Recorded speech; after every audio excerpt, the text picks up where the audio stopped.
All right. So, just want to do a little chit chat with you and me.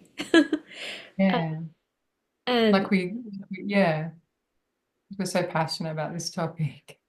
yeah, I've been deeply, deeply affected by your work.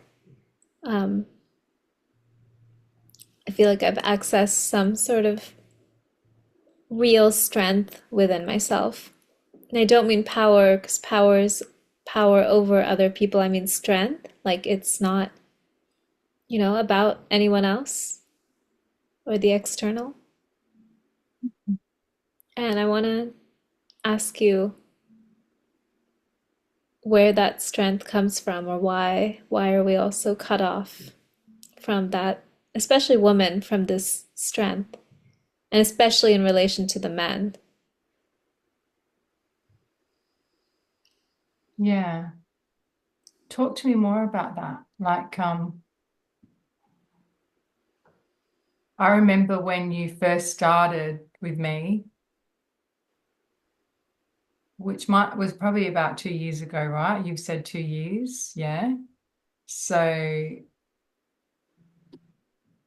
you kept coming to see me, but there was doubt in you that it could,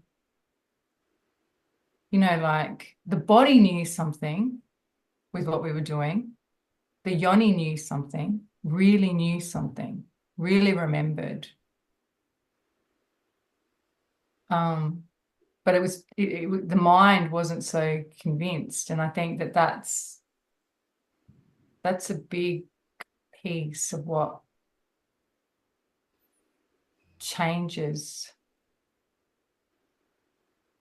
for a person who's doing this work, who's doing this deep contemplative and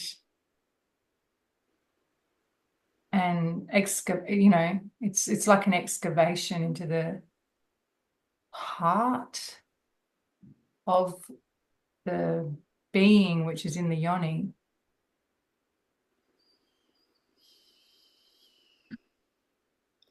Yeah, at the time when I first saw you, I was in a very difficult relationship. And I think for most of my life, including with my parents, my family, all of my relationships up until that point were everything in me was operating from rationality, like that was the sovereign power in my life, what I perceived at the time. And um, I had a lot of desire for true love and sex and lovemaking.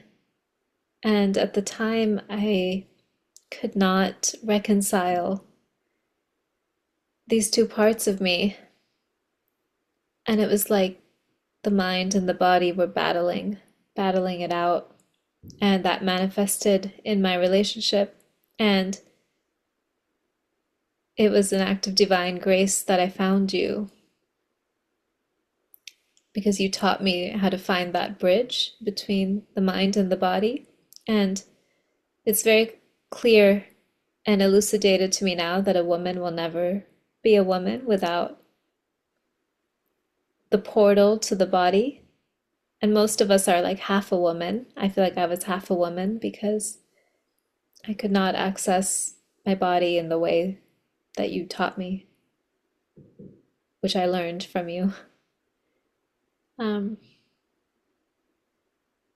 Yeah, it's very beautiful to even just hear you say that. And a woman needs to feel like she can do that in herself first so that lovemaking can happen, because you're going into a sexual, mental, programmed arena with the most delicate organ of your body. So no wonder everyone's bracing it. And I think like the most original piece of this is that the woman gets confident with what she can feel. Like she absolutely, undeniably, indisputably has to know in herself that it's tangible and it's real.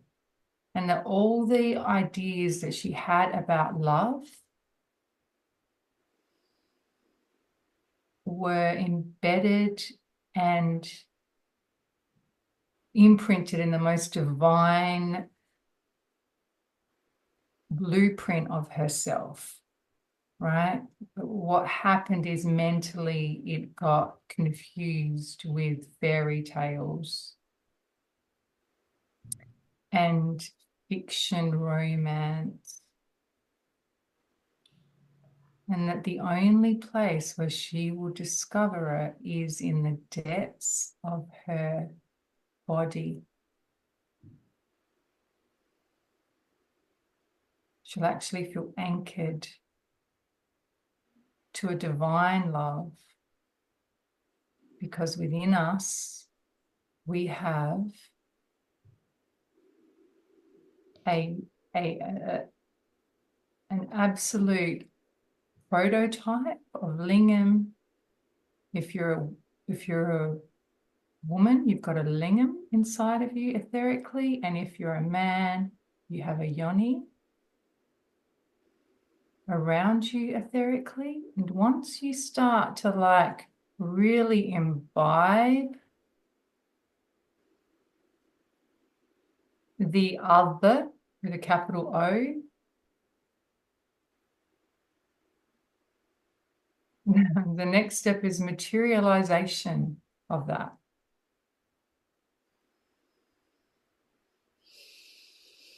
And as you know, there's quite a bit of devotion, articulation of energetic gradients.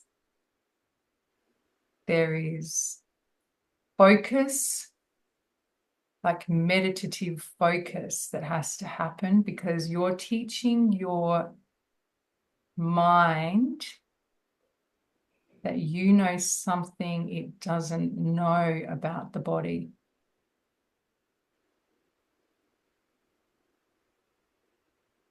And your mind is not used to that.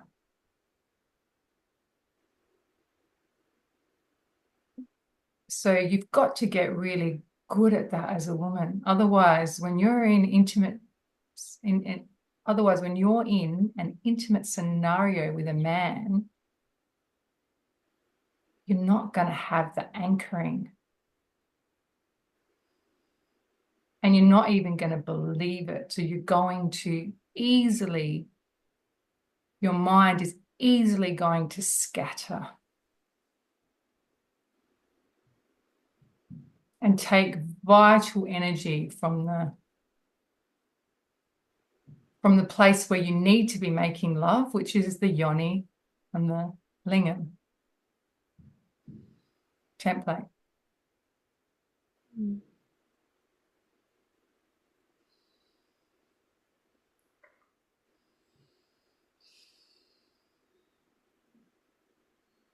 It took me so long to believe you, and it was really like dying. Very honestly, it was some part of me was slowly dying for so long, and I was so afraid of losing my life and my partner at the time and myself.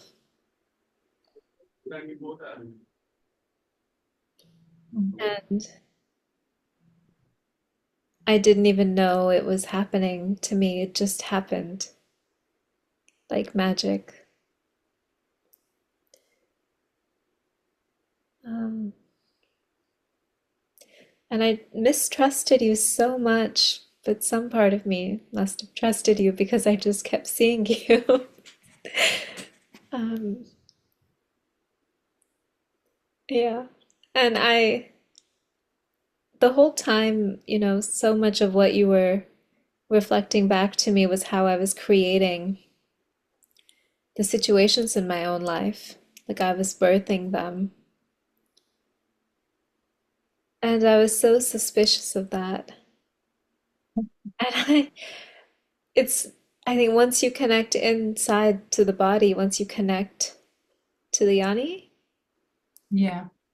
you see so directly how you are birthing precisely what's in front of you.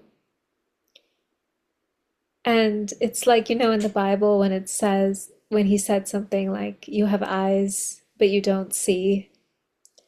Like I felt that come alive in me. Like I felt like I had eyes, but I hadn't seen. And it was like you gave me eyes to see, truly. So, Yeah. Yeah, that's so beautiful. And I'll always say that don't believe me. Remember how I would say, don't believe me, go in and believe the yoni. I would always say that to you. Don't worry about what you think about me. I don't care if you question what I'm doing. I don't care if you question what we're doing. What does your sensation say right now? You remember I would say, I say that and I will continue to say that to you because only the yoni and the lingam can truly guide us.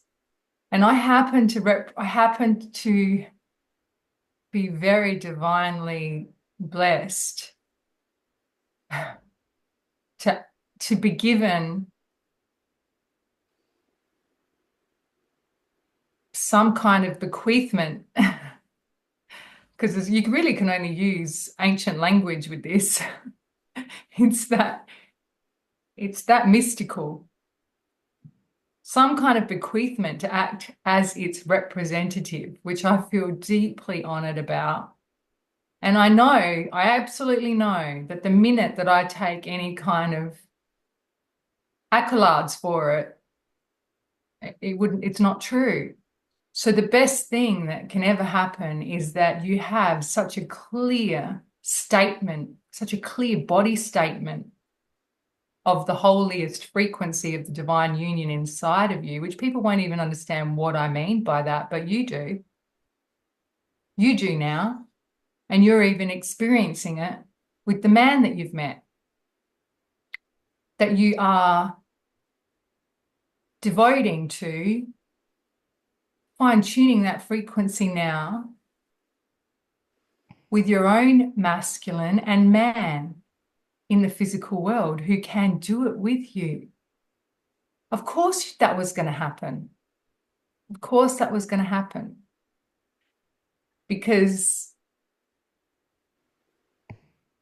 divine lovemaking and the etheric lovemaking that I've been demonstrating online, which I'd highly recommend people go to the Patreon page. And I'm serious about this, is that template is it's one dimension away from material form.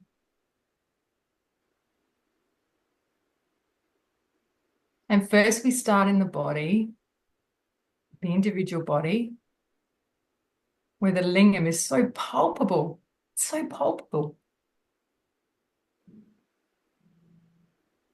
that the next dimensional shift is for it to arrive materially.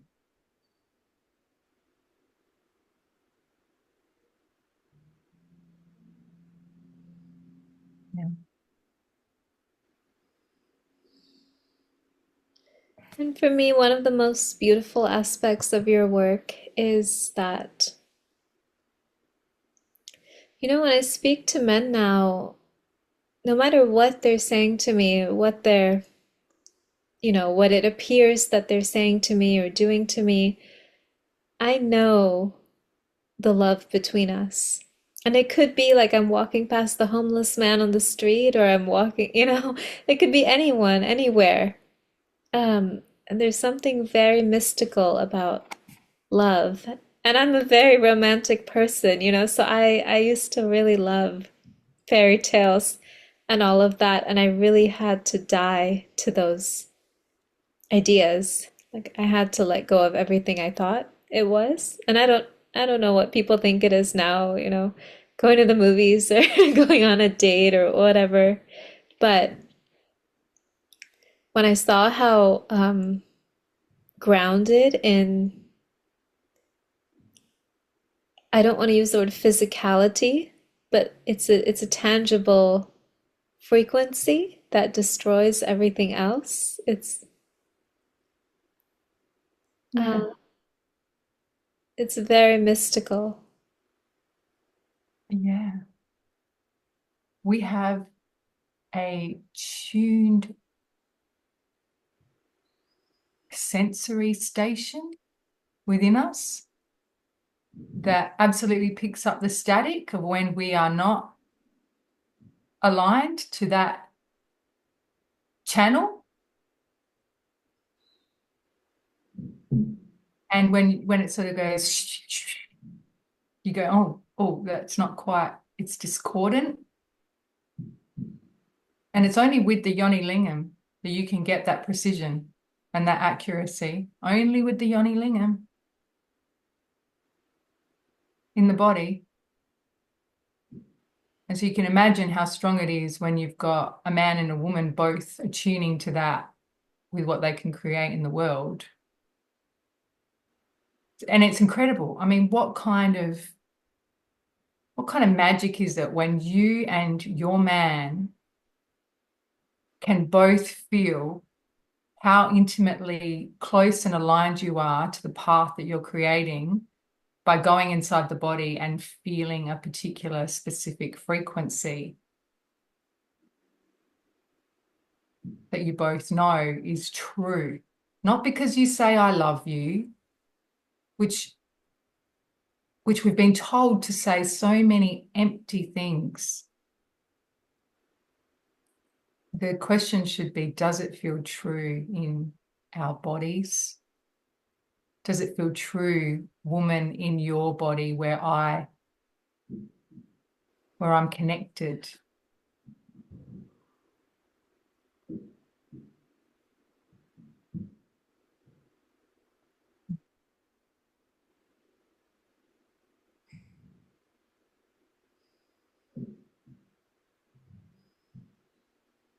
Yeah.